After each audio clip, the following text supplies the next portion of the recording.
여랑야랑 정치부 김민지 기자 나왔습니다. 첫 번째 주제 보여주시죠. 자, 논란의 네 글자. 이 박병석 국회의장을 겨냥해서 여당 의원이 썼다 지운 네 글자. 이 종일 논란이었죠. 네, 바로 GSGG인데요. 더불어민주당 초선 김승원 의원이 어제 SNS에 올린 글입니다.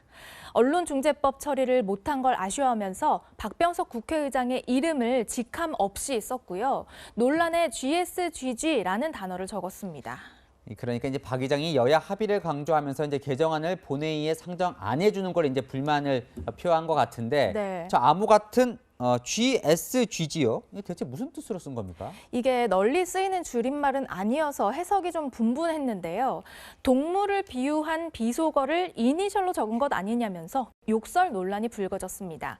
그러자 김 의원은 기자들에게 정치 권력은 일반 의지에 충실히 봉사해야 한다는 뜻이었다고 해명했습니다. 근데 이제 방금 나온 거 보면 저 마지막에 G는 지금 뜻이 비어 있는데요. 네, 기자들이 물으니까 제너럴 굿, 그러니까 공동선이라는 중의적 의미라고 답했습니다. 이 말이 어려운데 저 해명이 일리가 있는 겁니까? 글쎄요, 사전적으로 찾아보면 국회의장은 체어맨이라고 하고요. 국회 영문 홈페이지에도 스피커라고 돼 있어서 거버너라는 표현부터 맞지 않다는 지적도 나옵니다. 그런데 이 김승원 의원이요. 네. 윤호중 민주당 원내대표 비서실장이라면서요. 네, 맞습니다. 박병석 국회의장은 더 불쾌할 것 같은데요. 사실 김 의원이 그래서 오늘 오후에 박병석 국회의장을 직접 찾아서 사과했습니다. 실망하셨다는 질책도 하시고 더 잘하라는 격려도 해주시고 저는 좀 나라의 큰 어른이신데 죄송하다는 말씀드렸고요. 윤호중 민주당 원내대표도 질책한 것으로 알려졌는데요. 금태섭 전 민주당 의원은 모욕을 당한 건 박 의장이 대표하는 국민 전체라면서 변명도 천박하고 비겁하다고 맹비난했습니다. 네, 다음 주제 넘어가 보겠습니다. 영화 활용법, 이 정치권에서 요즘 영화 얘기가 많이 나와요. 네, 일단 영화 기생충 얘기가 많이 나옵니다.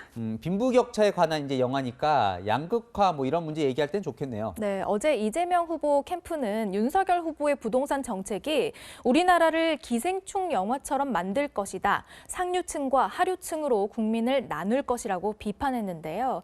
앵커가 말씀하신 대로 윤 후보의 부동산 정책이 이 양극화를 더 부추길 것이라는 의미입니다. 그런데 이재명 후보 본인도요, 이 기생충 영화에 빗댄 비판을 받은 적이 있습니다.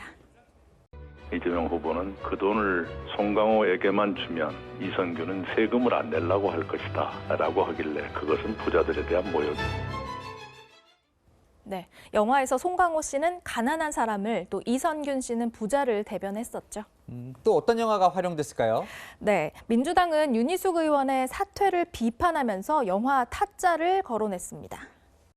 윤희숙 의원의 언행은 마치 영화 타짜의 본이와 아기가 벌인 도박판을 떠올리게 합니다. 싸늘하다. 가슴에 비수가 날아와 꽂힌다. 하지만 걱정하지 마라. 손은 눈보다 빠르니까. 의원직을 걸고 베팅하고 있습니다. 도박판 베팅하듯이 의원직을 던졌다는 주장입니다. 또 송도환 인권위원장 후보자를 옹호하기 위해서 여당 의원은요, 이 영화를 활용하기도 했습니다. 영화 변호인의 마지막 장면입니다. 재판장님, 본 재판에 앞서 변론을 신청한 변호사들이 많아 노무현 대통령이 변호사 시절에 박종철 군 추모 행사 진행 건으로 집시법 위반으로 구속됐을 때 거의 100여 명이 일종의 공동 변론으로 참여한 사건이거든요. 유사한 성격 아닙니까? 그러니까 지지 차원에서 변호인 명단에 이름만 올려줬다는 송 위원장의 해명을 뒷받침해 준 겁니다. 영화도 자기들 입맛에 맞게 해석하는 게 정치인들의 특징이죠. 욕설과 싸움이 난무하는 정치 현실을 보다 보면 영화보다 더 영화 같다는 생각이 들기도 합니다. 네, 제발 그런 모습은 영화에서만 보면 좋겠네요. 여랑야랑이었습니다.